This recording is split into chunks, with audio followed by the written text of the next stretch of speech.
Hello friends, my name is Mohit Kohli and welcome back to our channel Soldier Defense Academy. So guys, आज का जो हमारा topic है वो है फुल प्रिपरेशन आपको करवाना एनडीए एग्जाम की। हम आपको पूरी की पूरी स्टडी करवाएंगे एनडीए एग्जाम की, एनडीए में जो जो सिलेबस आता है उसकी। सो गाइस, सबसे पहले तो हम बात कर लेते हैं जो भी बच्चे लॉकडाउन की वजह से या किसी और कारण से बाहर पढ़ाई करने नहीं जा पा रहे हैं, वो एनडीए की प्रिपरेशन नहीं कर पा रहे हैं एंड जिनका ड्रीम है कि वो एनडीए में आए। सो गाइस, आपके लिए ये बहुत ज्यादा बेनिफिशियल वीडियो होने वाली है कि हम आपको एनडीए के जो जो सिलेबस में आता है एंड जो पेपर में आने वाला है वो सब हम आपको करवाएंगे, जिससे कि आप एनडीए में हाई स्कोर कर पाओगे। सो गाइस, हम सबसे पहले जान लेते हैं कि एनडीए में आता क्या क्या है सिलेबस वाइज। सबसे पहले एनडीए में आता है मैथ्स। मैथ्स आता है 300 मार्क्स का, जिसमें से 120 क्वेश्चंस होते हैं 300 मार्क्स के एंड 2.5 आवर्स आपको मिलेंगे पेपर को अटेम्प्ट करने के लिए। मैं खुद एनडीए का पेपर क्लियर कर चुका हूं, सो आपको कोई भी डाउट आए किसी की भी रिगार्डिंग आप हमसे पूछ सकते हैं। आप हमारी ऑनलाइन क्लासेस में आइए, हमें व्हाट्सएप कॉल के थ्रू आप हमसे डाउट्स क्लियर कर सकते हैं, हम आपके सारे डाउट्स क्लियर कर देंगे। गाइस, मैं आपको एक इंपॉर्टेंट बात बताना चाहता हूं। अगर आपको एनडीए क्लियर करना है, आपको एज एन ऑफिसर रैंक पे आर्मी में जाना है, सो गाइस आपको एक्स्ट्रा ऑर्डिनरी होना पड़ेगा। आपको अपनी लाइफ में डिसिप्लिन लाना पड़ेगा। आपको एक माइंडसेट से चलना होगा कि आपको आर्मी में जाना है एंड आपको देश के लिए सेवा करनी है। सो गाइस, हम बात कर लेते हैं पहले मैथ्स के सिलेबस की कि मैथ्स में हमें आता क्या क्या है। सबसे पहले हम देखते हैं कि मैथ्स में आता है अलजेब्रा। अलजेब्रा आपने पढ़ा होगा 11th में भी एंड 12th में भी है। अलजेब्रा के बाद आता है मैट्राइसेस एंड डिटर्मिनेंट। 12th में इसका बहुत ज्यादा इंपॉर्टेंट रोल प्ले होता है, आपको मैट्राइसेस एंड डिटर्मिनेंट भी आना चाहिए। उसके बाद आता है ट्रिग्नोमेट्री। ट्रिग्नोमेट्री तो हमें 10th से ही आती है, 10th 11th 12th आपको ट्रिग्नोमेट्री में भी उसके फॉर्मुलेस एंड ट्रिग्नोमेट्री को सॉल्व करना अच्छे से आना चाहिए। एंड उसके बाद आता है analytic geometry of 2 and 3 dimensions, ये भी हमें कवर करना है। देन डिफरेंशियल कैलकुलस हमें कवर करना है। उसके बाद integral calculus and differential equation हमें कवर करना है। इसके बाद बात आती है वेक्टर अलजेब्रा को हमें कवर करना है। लास्ट में हम करेंगे स्टैटिस्टिक एंड प्रोबेबिलिटी। ये सारे मिला के हमारा मैथ्स का पेपर बनता है 300 मार्क्स का, जिसमें से 2.5 और हमें मिलते हैं पेपर को सॉल्व करने के लिए। हमें ये सारे के सारे टॉपिक्स हमारे माइंड में क्लियर होने चाहिए, तभी हम वहां पर जाके हाई स्कोर कर पाएंगे। सो गाइस, अब हम देखते हैं जो हमारा नेक्स्ट पेपर है 600 मार्क्स का, उसमें हमें क्या क्या आएगा।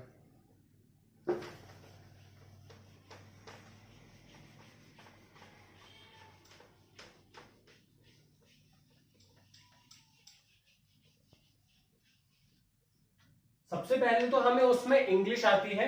600 मार्क्स के पेपर में हमें सबसे पहले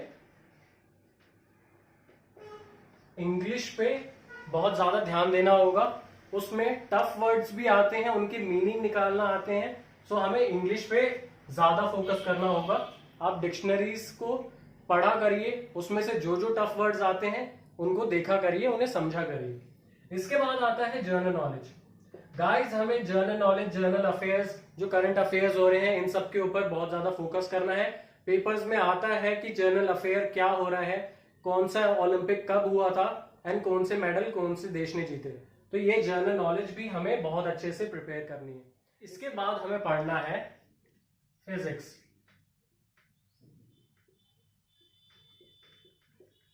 केमिस्ट्री,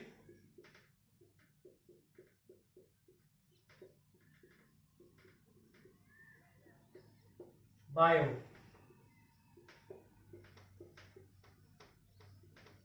बायोलॉजी गाइस इसमें आती है 10th लेवल तक की एंड ज्यादातर थोड़े बहुत क्वेश्चंस 11th 12th के भी आते हैं, पर बेसिक कॉन्सेप्ट्स बायोलॉजी का आपको क्लियर होना चाहिए। सो गाइस, हमें ये सब पढ़ना है हमारे 600 मार्क्स के पेपर में। इन सबको मिला के 600 मार्क्स, और इसमें भी हमें 2.5 और मिलेंगे। सो गाइस, अब हम बढ़ते हैं हमारे मैथ्स के सिलेबस में। जो हमने टॉपिक्स निकाले हैं हम उन्हें पढ़ना शुरू करते हैं। मैंने 6-7 क्वेश्चंस निकाले हैं, मैं आपको सॉल्व करके बताता हूं एंड आप इन सबको समझिए एंड इन सबको अप्लाई करिए। आपके हाई स्कोर होगा जब आप एनडीए का पेपर देने जाएंगे।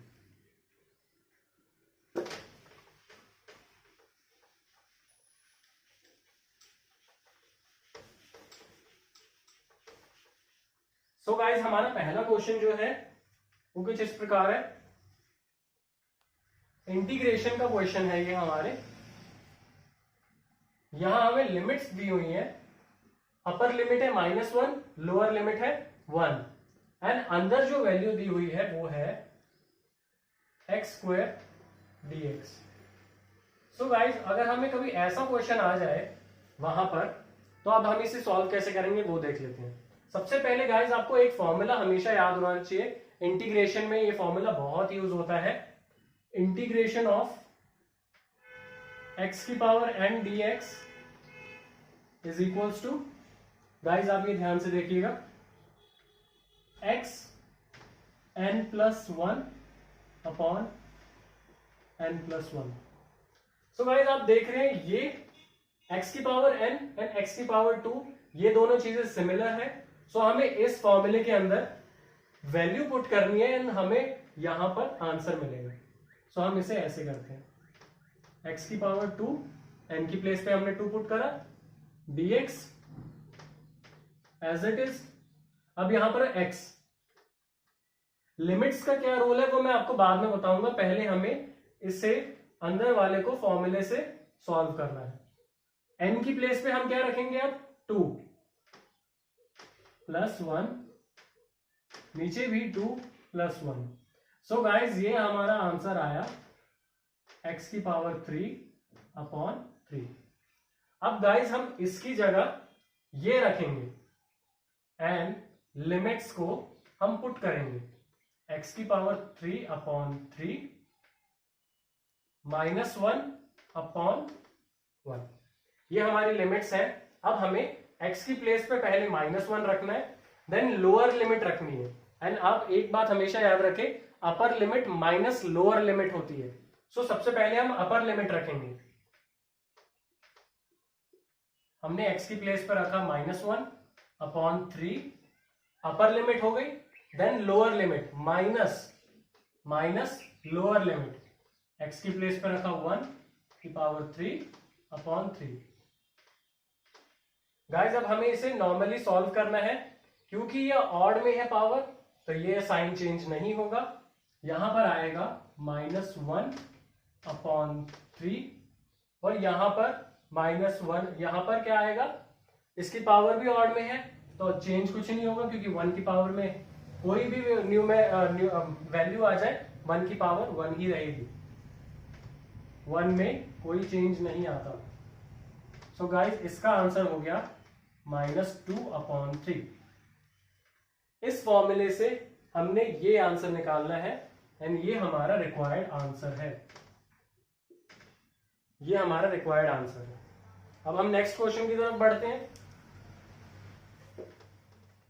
नेक्स्ट क्वेश्चन कुछ इस तरह का है, यूजिंग डिफरेंशियल हमें सॉल्व करना है एंड वैल्यू निकालनी है √36.6। हमें यूजिंग डिफरेंशियल हमें इसकी वैल्यू निकालनी है। अब हमें सबसे पहले इसका फॉर्मूला याद होना चाहिए। फॉर्मूला हमारे पास है f(x + del(x) is equals to fx + del(x) multiply में f'(x).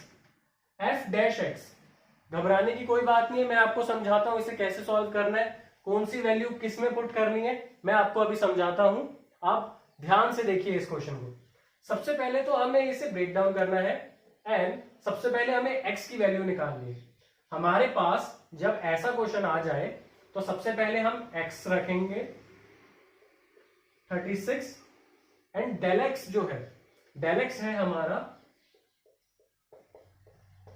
0.6।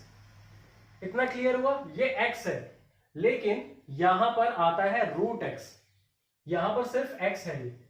अब इसके बाद हम इसको फॉर्मूले को और ज्यादा स्पेसिफाई करें तो fx होता है √x एंड f'(x) जो होता है वो होता है इसका डिफरेंशिएशन। हमें इसका डिफरेंशिएशन करना है तो हमें f'(x) मिल जाएगा। तो f'(x) हो गया 1/2 √x, 1/2 √x। अब हमें नॉर्मली सब जगह वैल्यू पुट करनी है एंड हमें आंसर मिल जाएगा। अब x की प्लेस पे मैंने आपको बता ही दिया है कि 36 आएगा। x की प्लेस पे हमें 36 पुट करना है।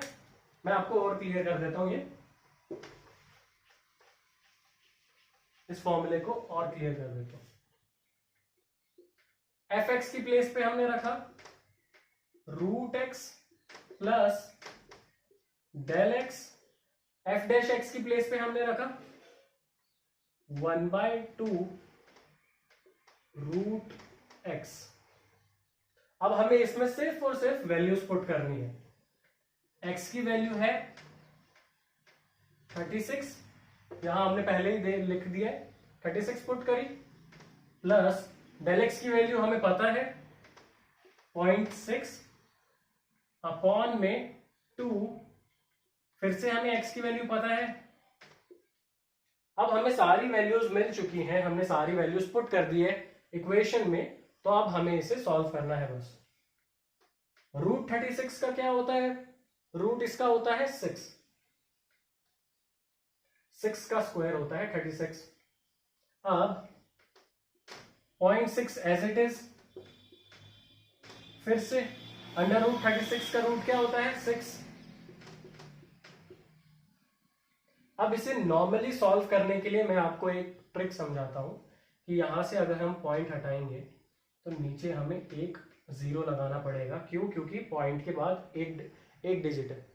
ओके, अब ये 6 से ये 6 कैंसिल कर दिए, यहां क्या बचा? 20। इसे हम और स्पेसिफाई करके लिखते हैं 1/20।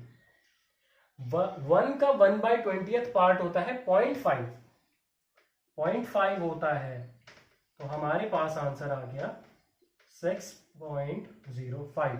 ये हमारा आंसर है। डिफरेंशियल से अगर हम इसे सॉल्व करें तो हमारा आंसर 6.05 आता है। सो गाइस, आई होप आपको हमारी वीडियो पसंद आई हो। अगर आपको हमारी वीडियो पसंद आई है तो आप हमारी वीडियो को लाइक, शेयर एंड सब्सक्राइब करें। तब तक के लिए मैं आपसे अलविदा लेना चाहूंगा। जय हिंद, जय भारत।